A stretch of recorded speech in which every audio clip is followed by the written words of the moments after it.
sur l'axe à l'instant, l'axe entre Hamdallah et Bambetou. Probablement c'est à cause des affiches du général Mamadi Doumbouya. Les enfants sont dans la rue.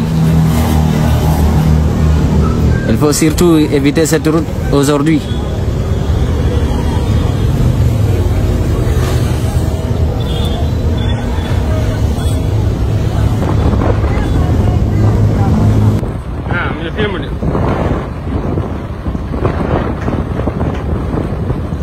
Voilà,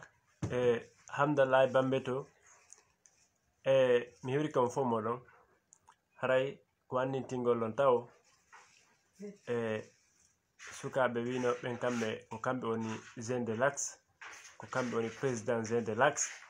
ɓe yehi ɓe hiido e Mamadi Doumbouya, ɓe hendi ɗon mbuɗi jungo Mamadi Doumbouya, ɓe woɓe représente l'action par sabu ɗaɓɓugol intérêt. haray ndaare ɗo sukaɓe ɓen ka l'Axe, par ce que mi haalanino mi waɗino vidéo ɗe a balɗe mi haali mi inni sukaɓe ɓen tigi wiya ɓen l'Axe Jeune de l'action ɓen ɓe ɗaɓɓa mbuɗu, si ɓe ɗaɓɓuno mbuɗu depuis fin de Lassana Conté ɓe waɗani négocié, ɓe wawano hiide e gouvernement ɓe hendo mbuɗi. Dadis wan noon laamu Alpha Condé sofi ko sofi, laamu Alpha Condé sofi ko sofi, Jeune de l'Axe jaɓani yenede, ɓe jaɓani ñamude mbuɗi ko laamu, on faami. ɓe ko ɓe wi kon ko ɗum ɗon ha Alpha Condé no yehiri ni wona Doumbouya Jeune de l'action réclanta, on faami. ko ɗum waɗi haray mofo ma fam manipulation no heewi moƴƴa, manipulation no heewi moƴƴa. kamɓe ɗo wonɓe wiide ɓen ko Jeune de l'Axe, awa hino Jeune de l'action ko woni wadde kon, hino Jeune de l'action ko woni wadde kon, ko ɓe ɗo woni Jeune de l'Axe, ko ɓe ɗo woni Jeune de l'Axe, on faami. haray Mamadi Doumbouya ko heɓɓi kon ɗum wawata marsude, ɓe sikki ɓe wawi gagnade, ɓe sikki ɓe wawi halorde ngu laamu ciwlagu o hoore fenade, o ciwliɗo ni tun laamu o yeyde o arde o organisa élection ji laaɓuɗi, o organisa élection ji laaɓuɗi. kala mo peuple guinéen suuɓi ko ɗum o wino ka début, ko ɗum o wino le 5 septembre, ko sabu ɗum addi yo buy yo supporte mo par ce que o haali haala moƴƴuka. joni noon ɓay o ñiiɓi wonɓe binde makko ɓen no sondade mo wonu pose candidat heddo ka laamu, ko ɗum woni ɓe ukkude ɗi piiji, ɓe ƴetta jawle leydi ni, ɓe finance himɓe, ɓe jonna himɓe, waɗa mouvement de soutien support, wiyano supporti Mamadi Doumbouya. ɓe ƴetta woɓɓe ko si ɓe tawi o misal Jeune de l'action ɓayde wonno ɓe tawi ɓe famdirani e Jeune de l'action, maccugol go immi, ɓe jogui groupe, ɓe jammi groupe maɓɓe mag,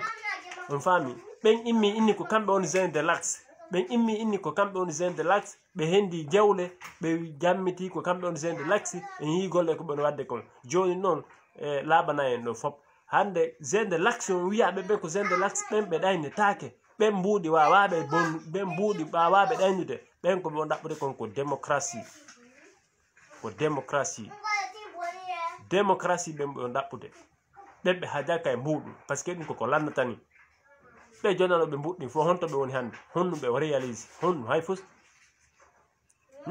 hay jonnaɓe ɗo 20 millions ɓen hara ko goto jonna ɗum hay on fusi ala ko réalisata, na noon fere wonaɓe ɗo jonnede de 1 million 200 000 300 000 on ɗum nafata ɓe. bonnugol image mum hara hin yo fusi ala ko nafi. haray meɗen wi on bravo Jeune de l'Axe, meɗen weltani on, félicitation, meɗen weltani on moƴƴa moƴƴa, par ce que fi honnu gonga kanko gonga, kala bambuɗo gonga wata ukkidir gonga e fenade, wata bambu gonga hande janggo itta ko bambuɗa gonga ko bamba fenade. yo Allah reno ayna on, yo Allah ittañ en Doumbouya e hoore meɗen, lamminana en kadi président Cellou Dalein, kala nde Doumbouya ibe yo Allah waɗan en hara ko Cellou Dalein woni ko arata ardo leydi ndi.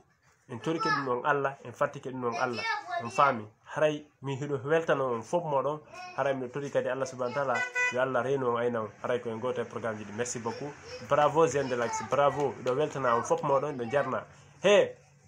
ɓe jammitiɓe ɗo mag, on yiyay ko honto serteten,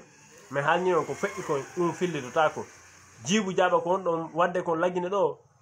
manipulation ɗi wonɗon wadde ni laggine ɗo foppo andiɗi, onon wonɓe wiide ɓen on faami, on famani, on sikku on faami, on famani,